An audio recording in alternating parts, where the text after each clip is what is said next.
Hi, this is Mama Shan with another video tutorial. I'm going to show you how to turn a color image into a black and white image that looks kind of like a sketch and will blow out the background.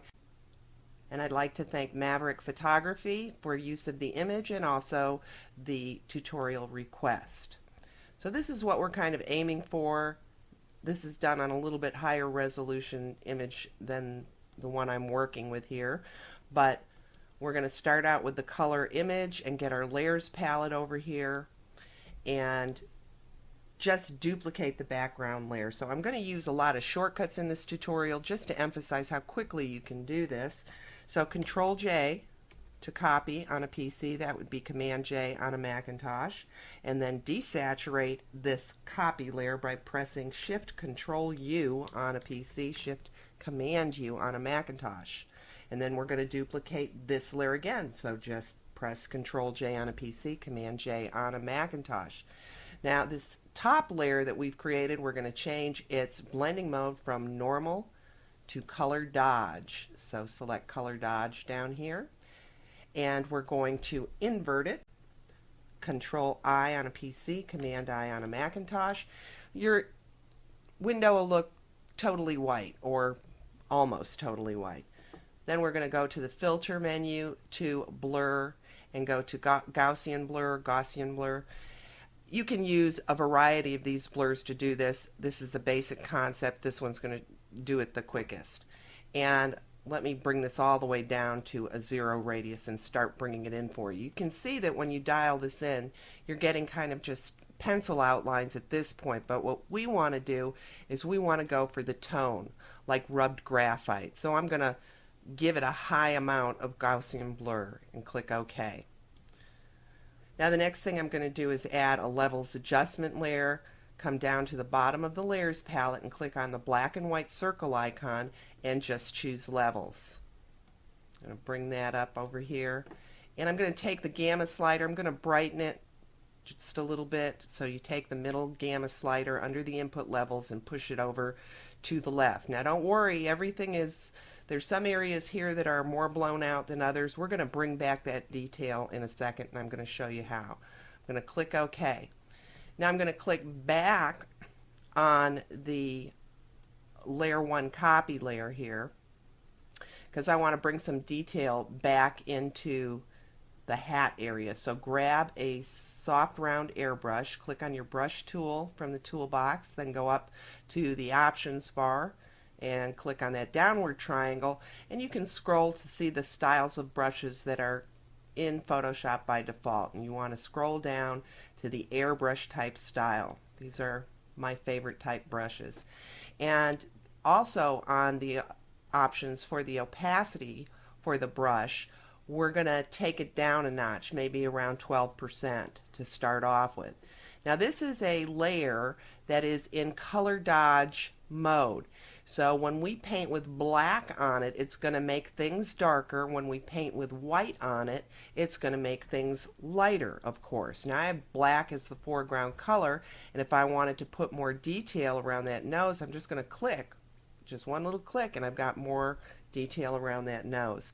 I'm going to make my brush smaller by clicking on my left square bracket key, which is right next to the P key on the keyboard, and just tap, tap, tap to get more detail in those lips like that. Maybe a little bit under the nose, a little bit more definition here, over here. So you can kind of paint in where you want that detail. Conversely, you can hit the X key so that the foreground switches to white and come in here and blow out the things that you don't want. I want to do that a little quicker, so I'm going to increase the opacity to 100% for this one. Use the right bracket key to increase my brush and just paint away. Whoops, and undo that for a minute. Got a little bit too close. The airbrush does have a spread on it, so I'll make my brush a little bit smaller with the left bracket key when I go around this area here. I want the background totally white and clean, so I can just go in here and pop out the detail from that trailer like so. Make my brush a little bit bigger, lower my opacity, put a little bit more detail. Whoops, Command Z or Control Z, depending on your platform. Black, I'm using black as the foreground color just to put a little bit more detail in this area. X key, can come here and just kind of blow out these edges like so. To top this off, we can make a composite of it.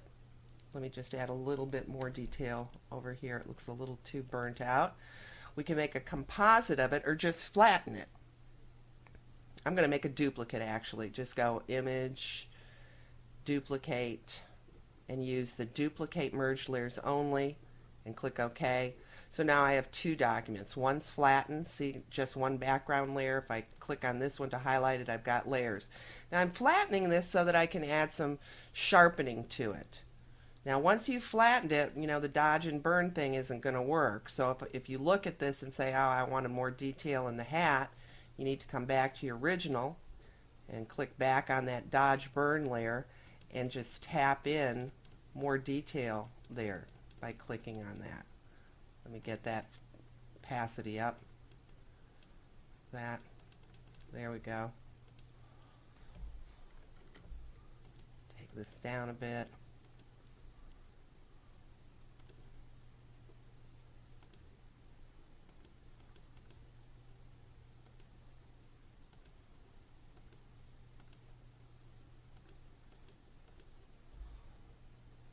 Okay.